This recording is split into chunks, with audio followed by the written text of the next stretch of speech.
तमाम दोस्तों को। उम्मीद करता हूं कि इससे पहले वाली वीडियो आप लोगों को मेरी अच्छी लगी होंगी। और आज जो मैं आपको टिप बताने वाला हूं ये बहुत ही आसान सी है। तो अगर किसी दोस्त के पेट में कीड़े हों तो या मैदा ख़राब रहता हो, ये इस हवाले से मेरी आज की वीडियो है।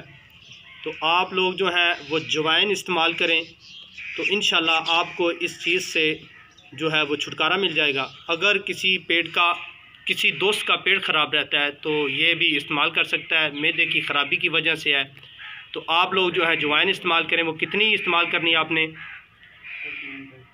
चमची के जो है वो तीसरा हिस्सा आपने इस्तेमाल करना है, यानी चमची को 2 हिस्से करने हैं और फिर उसको और 2 हिस्से करने हैं। तो वो थोड़ी सी रह जाएगी अजवाइन, तो आप लोग वो इस्तेमाल करेंगे तो इंशाल्लाह आपके ये पेट की प्रॉब्लम जो है, ये जो है कीड़े वगैरह जो हैं वो इससे ख़त्म हो जाएंगे। और आपको अगर भूख नहीं लगती किसी दोस्त को, वो भी मेरी ये टिप इस्तेमाल करें तो इंशाल्लाह उसको जो है वो भूख भी ज़्यादा लगेगी।